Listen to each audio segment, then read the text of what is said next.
Assalamualaikum warahmatullahi wabarakatuh. Innal hamdalillah nahmaduhu wa nasta'inuhu wa nastaghfiruh wa na'udzu billahi min shururi anfusina wa min sayyiati a'malina. May yahdihillahu fala mudilla lahu wa may yudlil fala hadiya lahu. Asyhadu an la ilaha illallah wahdahu la syarika lahu wa asyhadu anna Muhammadan abduhu wa rasuluh. يا أيها الذين آمنوا اتقوا الله حق تقاته ولا تموتن إلا وأنتم مسلمون. يا أيها الناس اتقوا ربكم الذي خلقكم من نفس واحدة وخلق منها زوجها وبث منهما رجالا كثيرا والنساء واتقوا الله الذي تساءلون به والأرحم إن الله كان عليكم رقيبا. يا أيها الذين آمنوا اتقوا الله وقولوا قولا سديدا يصلح لكم أعمالكم ويغفر لكم ذنوبكم ومن يطع الله ورسوله فقد فاز فوزا عظيما. أما بعد فإن أصدق الحديث كلام الله وخير الهدي هدي محمد صلى الله عليه وسلم وشر الأمور محدثاتها وكل محدثة بدعة وكل بدعة ضلالة وكل ضلالة في النار. طيب. Masyarul ikhwah rahimani wa rahimakumullah.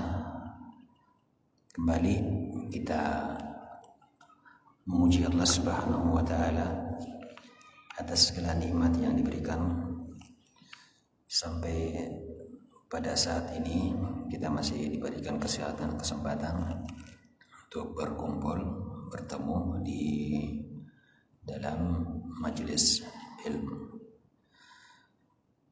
Tayyib. Kembali pada malam hari ini kita akan melanjutkan kajian kitab kita, yaitu 10 kaidah istiqomah yang ditulis oleh Profesor Dr. Syekh Abdul Razak bin Abdul Muhsin Al-Badar.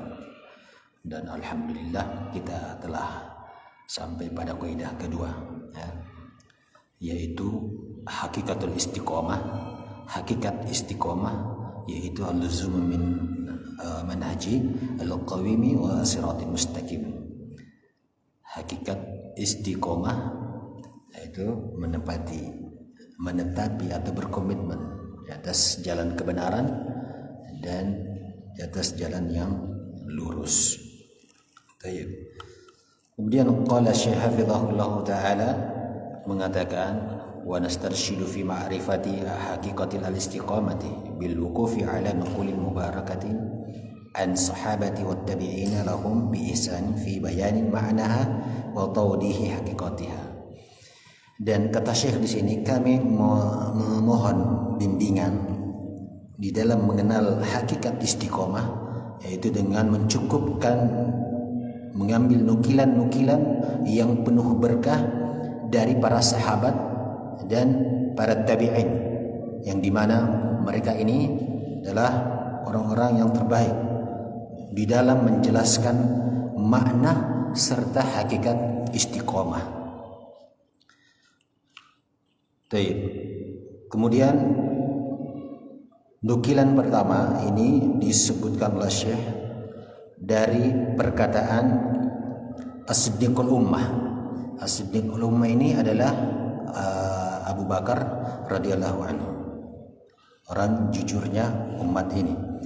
Fi tafsiri qaulihi ta'ala, beliau menafsirkan firman Allah Subhanahu wa taala, innal ladzina qalu rabbuna Allah tsumma istaqamu, sesungguhnya orang-orang yang mengatakan Rabb kami adalah Allah, kemudian mereka istiqomah. Siapa mereka?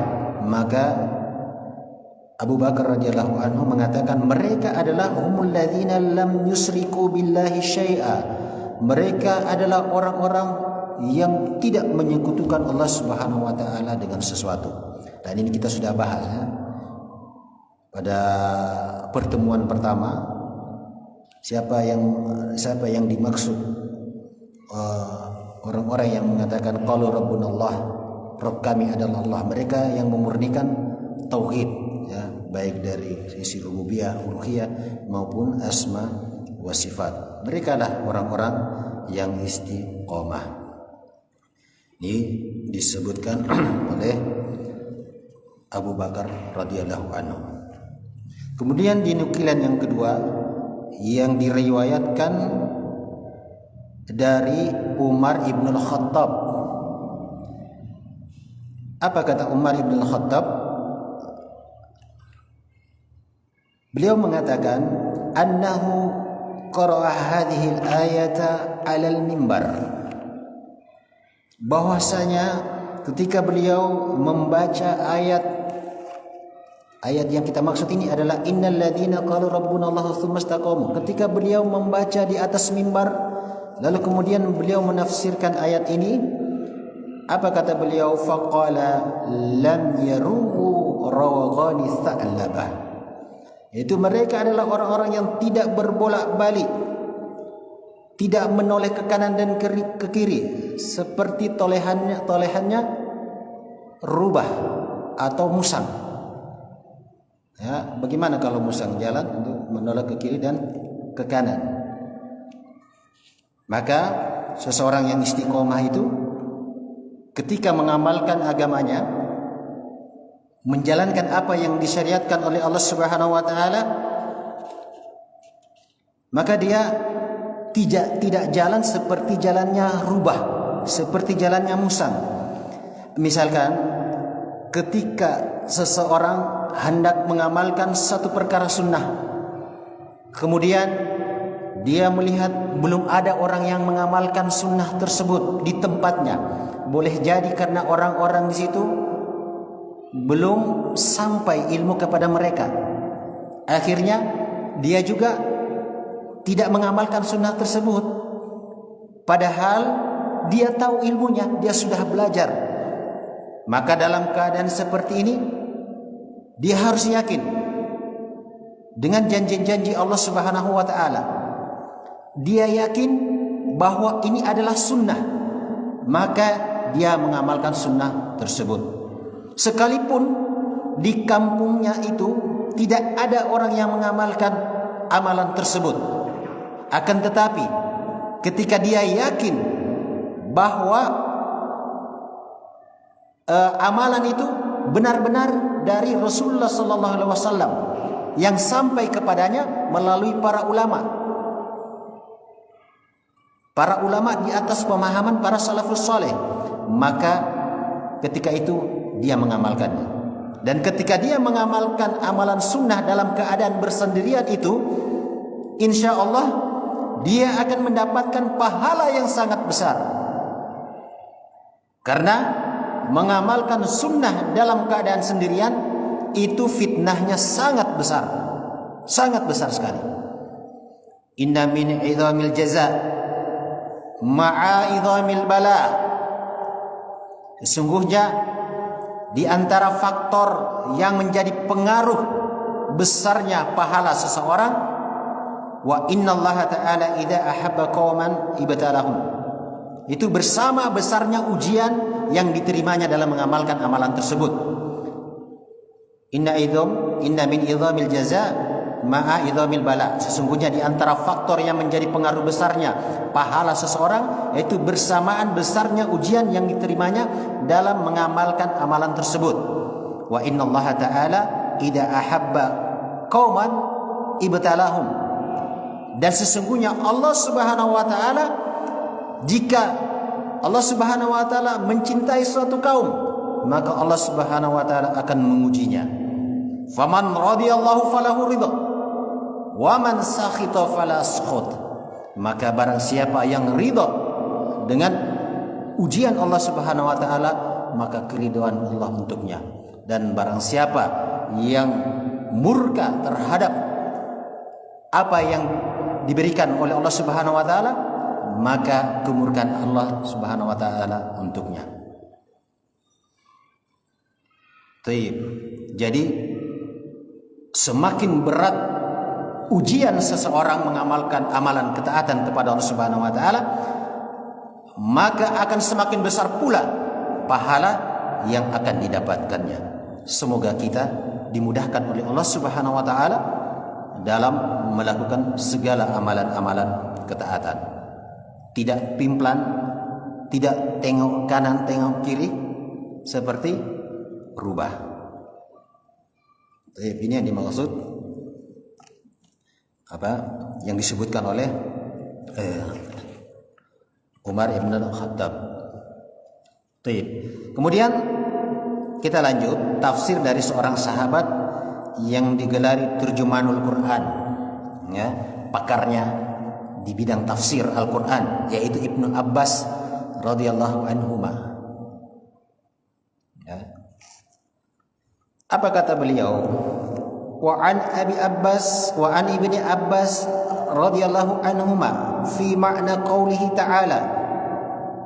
Dari Ibnu Abbas radhiyallahu anhuma, semoga Allah merahmati keduanya, ketika beliau menafsirkan ayat tsumastaqamu. Apa kata beliau? Ala syahadati an la ilaha illallah. Mereka adalah orang-orang yang di atas syahadat bahwasanya tidak ada sesembahan yang berhak untuk diibadahi kecuali Allah. Nah, ini kadang sering kita dengar terjemahan la ilaha illallah itu tidak ada Tuhan selain Allah. Dan ini penerjemahan kurang tepat, ya. Penerjemahan yang benar itu adalah tidak ada sesembahan yang berhak untuk diibadahi kecuali Allah Subhanahu wa taala. Kemudian waruwiya nahwuhu al-Anasi wa Mujahidin wal Aswad ibn Hilal wa Zaid ibn Aslam wa Suddi wa Ikrimah wa ghairihim. Demikian juga riwayat yang semisalnya yang disebutkan oleh Ibn Abbas.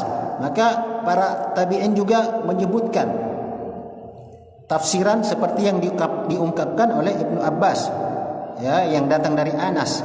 Kemudian wa Mujahid. Mujahid ini adalah muridnya Ibnu Abbas, dan beliau meninggal dalam keadaan sujud.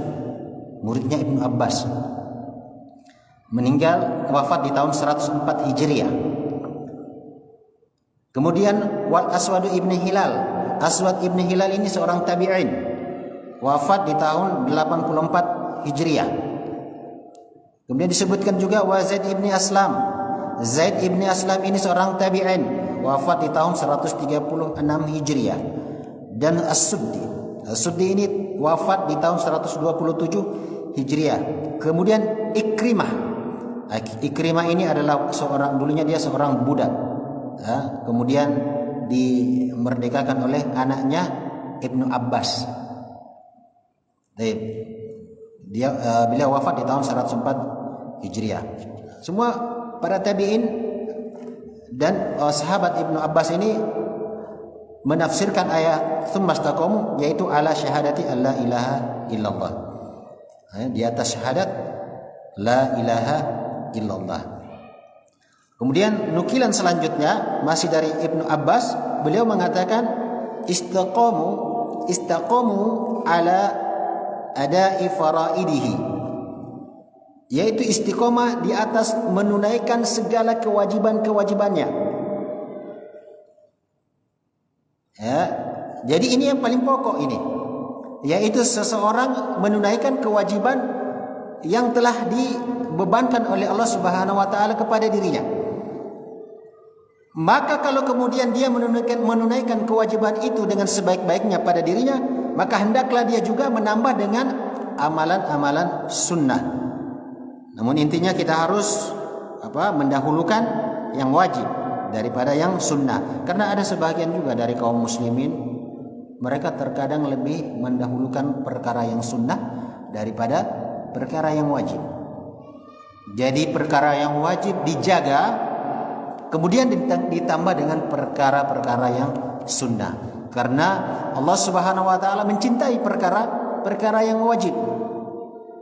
Karena orang yang melakukan perkara yang wajib berarti dia telah membuktikan cintanya kepada Allah Subhanahu wa taala.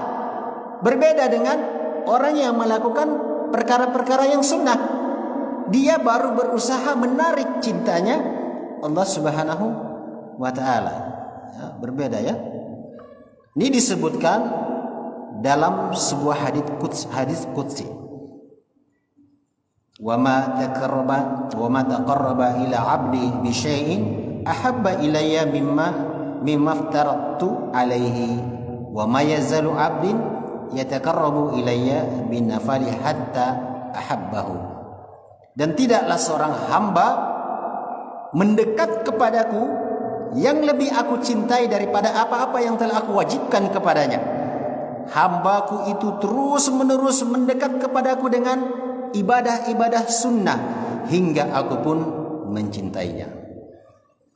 Jadi ini yang disebutkan oleh Ibnu Abbas radhiyallahu anhuma, yaitu istiqomah adalah di atas menunaikan segala kewajiban-kewajibannya. Kemudian di nukilan yang selanjutnya masih banyak ya nukilan-nukilan yang disebutkan oleh Syekh. Baik. Kemudian dari Abi Aliyah, beliau mengatakan tsumma ikhlasu lahuddin wal amal. Istiqomah itu adalah mengikhlaskan agama serta dengan amalannya. Mengikhlaskan agama serta amalan. Hal ini sama yang disebutkan sebagaimana yang disebutkan pula oleh Qatadah. Apa kata beliau? Qatadah ini seorang tabi'in, wafat tahun 117 Hijriah. Beliau mengatakan tsumastaqamu itu artinya istaqamu ala taatillah. Istiqamah di atas seluruh ketaatan kepada Allah Subhanahu wa taala. Jadi perkara istiqamah ini adalah perkara yang berat. Perkara yang berat. Namun dia akan menjadi ringan bagi siapa yang dimudahkan oleh Allah Subhanahu wa taala. Fa innahu tsaqil lakinnahu yashiru liman yasarahullah. Bagaimana Muadz bin Jabal berkata kepada Rasulullah sallallahu alaihi wasallam, "Ya Rasulullah, akhbirni bi amali yudkhiluni al-jannata wa yubaiduni 'anil nar." Wahai Rasulullah, kabarkanlah kepadaku satu amalan yang akan memasukkan aku ke dalam surga dan menjauhkan aku dari neraka. Maka apa kata Rasulullah sallallahu alaihi wasallam? Laqad sa'altani 'an 'azim. Sungguh kamu telah menanyakan satu perkara yang besar. Wa innahu la yasiru ala ma yasarallahu alaihi. Akan tetapi sesungguhnya dia akan dimudahkan bagi siapa yang akan dimudahkan oleh Subhanahu wa taala.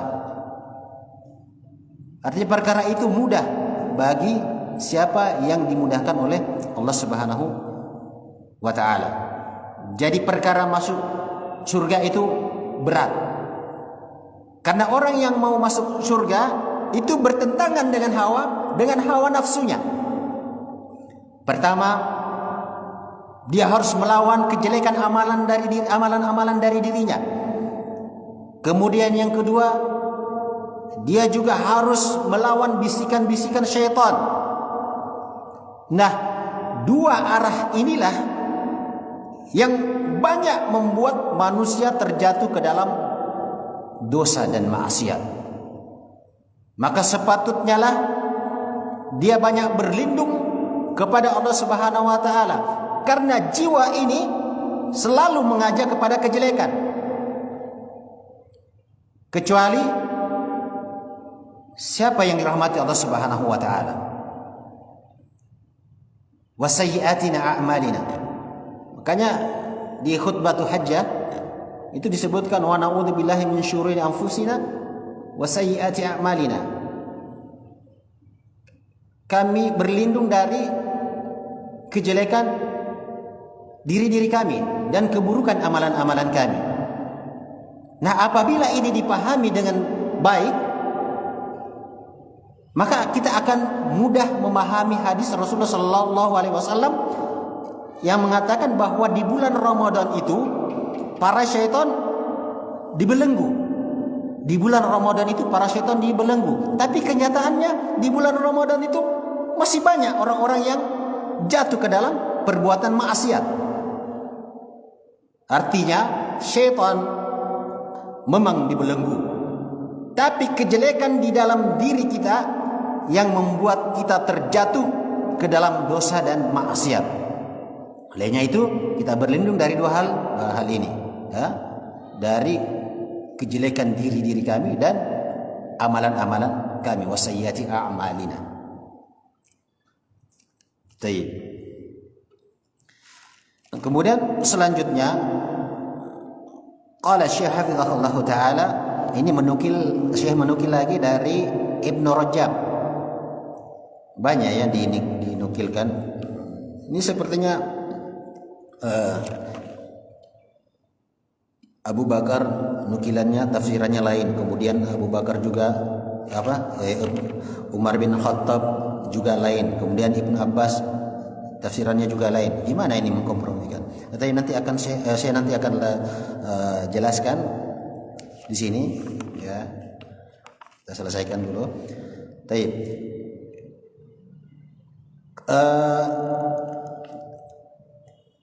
Syekh menukil dari perkataan Ibnu Rajab. Dzakara hadhil aqwali Ibnu Rajab rahimahullahu taala fi Jam'il Ulum wal Hikam.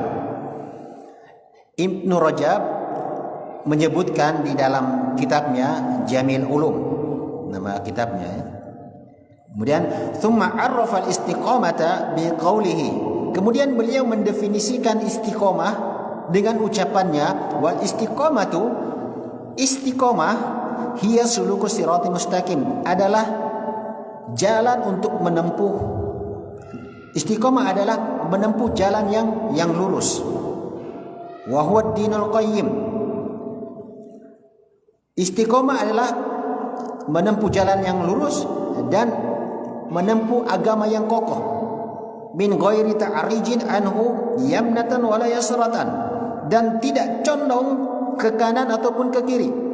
Wa yashmalu dzalika fi'la at-ta'ati, dan mencakup seluruh amalan-amalan ketaatan. Wa yashmalu dzalika fi'la at-ta'ati kulliha zahiratu wal batinah, baik itu perkara-perkara yang nampak maupun perkara-perkara yang tidak nampak. Wa tarakal manhiyati kulliha kadzalika, dan meninggalkan segala larangan-larangan Allah Subhanahu wa taala.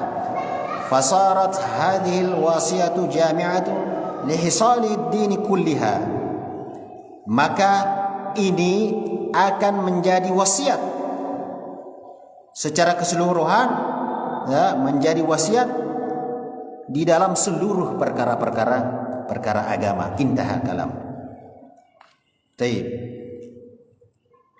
Kemudian Syekh di sini menjelaskan perbedaan-perbedaan para sahabat, yang nukilan-nukilan tadi yang kita baca. Kemudian Syekh mengatakan di sini, wa hadzal ma'na kulluha mutaqarribatun wa yufassiru ba'daha ba'dhan. Dan makna-makna ini yang telah kita sebutkan, seluruh makna-makna nukilan-nukilan tersebut itu saling berdekatan dan saling menjelaskan satu dengan yang lainnya. Li'anna al-istiqamata minal kalimati al-jami'ati allati tashmalu ad-dina kullahu. Karena sesungguhnya istiqomah itu dari kalimat yang mencakup seluruh perkara-perkara agama. Jadi, ini semakna dengan yang disebutkan oleh Ibnul Qayyim. Ibnul Qayyim juga mengatakan bahwa fal istiqamatu kalimatun jami'atun akhidatun bimajami'id din wa hiya al-qiyamu baina yadayillah ala haqiqatil as-siddiq wal wafa bil ahdi. Istiqamah merupakan kalimat yang mencakup seluruh bagian-bagian dalam perkara agama, dan hakikat istiqamah adalah tegar di hadapan Allah Subhanahu wa taala di atas kejujuran, kesetiaan, serta dia menepati janjinya. Artinya ketika seorang telah mengikrarkan dirinya untuk masuk ke dalam Islam, mengucapkan kalimat tauhid, maka tentu dia harus mengamalkan seluruh konsekuensi dari kalimat tauhid tersebut, menjalankan segala apa yang diperintahkan dan menjauhi segala larangan-larangannya, agar dia bisa istiqomah. Karena bagaimana mungkin seorang bisa dikatakan istiqomah di jalan yang lurus jika dia tidak memeluk agama Islam, jika dia tidak mempelajari Al-Quran dan Sunnah di atas pemahaman para salafus saleh. Bagaimana mungkin seorang bisa istiqomah? Jadi tentunya terlebih dahulu dia harus berada di dalam lingkup Islam agar dapat terwujud hakikat istiqomah di dalam dirinya, yaitu berdiri di hadapan Allah Subhanahu wa taala dengan tegar di atas hakikat kejujuran, kesetiaan serta menepati janjinya. Dan ini hakikat yang kedua. Kita selesai dari hakikat yang kedua. Kaidah yang kedua. Afwan. Jadi kaidah pertama itu adalah istiqomah itu adalah pemberian Allah Subhanahu wa taala. Kemudian kaidah kedua bahwa istiqomah, hakikat istiqomah itu menepati jalan yang komitmen, menetapi jalan yang benar dan jalan yang di atas jalan yang lurus.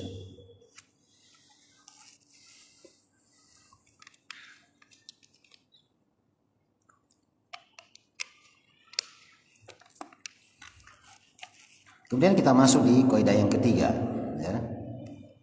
Kaidah yang ketiga ini yaitu apa kata Syekh? Kaidah yang ketiga, aslul istiqomati istiqomatul qalbi. Asal istiqomah adalah istiqomahnya hati. Asal istiqomah adalah istiqomahnya hati. Ini kaidah yang ketiga. Jadi hati seorang hamba itu tidak akan bisa bersih dan lurus di atas keimanan yang kuat kecuali apabila selamat dari fitnah syubhat dan fitnah syahwat. Nah, perlu kita ketahui bahwa hati yang bersih dan selamat dari fitnah syahwat dan syubhat ini merupakan sebab datangnya kebahagiaan dunia dan akhirat. Bagaimana Allah Subhanahu wa taala berfirman, "Yauma la yanfa'u malun wala banun illa man atallaha biqalbin salim." Yaitu pada hari di mana ketika harta dan anak-anak tidak berguna sama sekali kecuali orang-orang yang datang menghadap Allah Subhanahu wa taala dengan hatinya yang bersih. Baik. Qala Syekh hafizahullah taala, ruwiyal Imam Ahmad, diriwayatkan oleh Imam Ahmad min hadits Anas ibn Malik, dari hadis Ibn Malik radhiyallahu anhu, anin Nabi sallallahu alaihi wasallam, dari Nabi sallallahu alaihi wasallam. Apa kata beliau? Annahu qala la yastaqimu imanu abdin hatta yastaqima qalbuhu. Tidak akan istiqomah keimanan seorang hamba hingga istiqomah hatinya. Fa aslul istiqamati al-istiqamu qalbi. Karena asal istiqomah adalah istiqomahnya hati. Fal qalbu idza salaha wastaqama ittabi'ahu al-badan. Karena asal dari istiqomah adalah istiqomahnya hati. Maka ketika hati itu baik, ketika hati istiqomah, maka badan akan mengikuti. Ya, maka anggota badan akan melaksanakan apa yang diperintahkan oleh hatinya.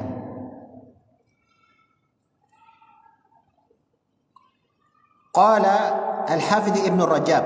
Kemudian Al-Hafidh Ibn Rajab mengatakan, fa aslul istiqamah istiqamatul qalb ala tauhid.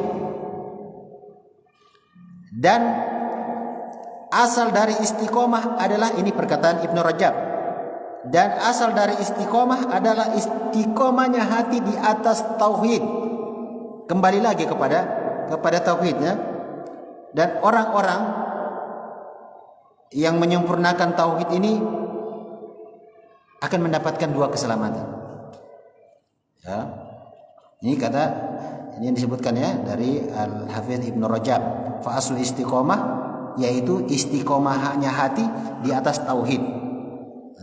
Jadi ketika orang menyempurnakan tauhid, maka dia akan mendapatkan dua keselamatan terbesar. Bagaimana yang disebutkan oleh Profesor Dr. Syekh Abdul Razak bin Al-Badar di kitab Asrul Mujibat lin Najah, yaitu keselamatan pertama, an-najatu min dukhulin nar, yaitu selamatnya seseorang dari dalam neraka. Selamatnya seseorang tidak masuk ke dalam neraka. Fal mar'u in kana muhaqqaqan li tauhidi tahqiqan kamilan fa innahu lan yadkhulan nar. Nah, sesungguhnya seseorang yang merealisasikan tauhidnya dengan secara sempurna, maka sungguh dia tidak akan masuk ke dalam neraka. Bahkan dia bisa langsung dimasukkan Allah Subhanahu wa taala biduni hisab wala adab, tanpa hisab dan tanpa diadab, langsung dimasukkan Allah Subhanahu wa taala ke dalam surga. Itu kalau tauhid mereka sempurna. Ini keselamatan pertama. Kemudian keselamatan yang kedua, apa kata Syekh? An-najatu minan khuludi finnar. Seseorang akan selamat dari kekalnya dia di dalam neraka. Jadi seseorang itu tidak akan kekal di dalam neraka jika tauhidnya masih ada. Wa hadza fi man lam yukammilu tauhid. Karena ini disebabkan tidak sempurnanya tauhid mereka. Ini kurang sempurna tauhid. Jadi dia dimasukkan ke dalam neraka. Bal waqa'at minhu jumlatan minal ma'asi. Karena apa? Karena beberapa kemaksiatan yang masih dia lakukan. Ya, walaupun tauhidnya sudah benar, tapi ada kemaksiatan yang sering dia lakukan, wa kabair dzunub, dan dosa-dosa besar yang sering dia lakukan.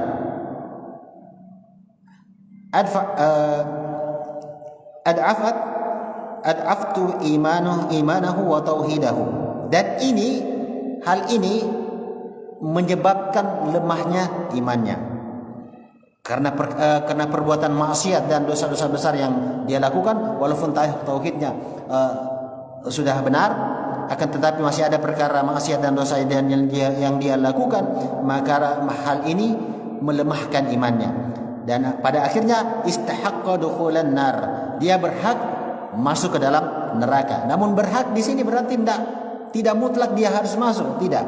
Jika Allah Subhanahu wa taala mengampuninya, maka dia akan diampuni. Jika Allah Subhanahu wa taala berkehendak, maka Allah Subhanahu wa taala menyiksanya. Lalu kemudian akan memasukkannya kembali ke dalam surga. Jadi ini dua keselamatan terbesar ketika tauhid ini kita jaga, ya. Tauhid kita jaga.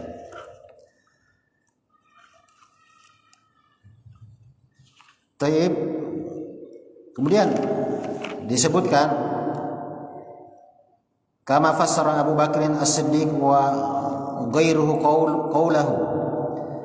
Kemudian Abu Bakar As-Siddiq menafsirkan dan yang selainnya, innal ladzina qalu rabbuna Allahu tsumma istaqamu, yaitu bi annahum lam yaltafitu ila ghairihi, yaitu mereka adalah orang-orang yang tidak berpaling kepada selainnya. Ya, sama dengan yang telah berlalu.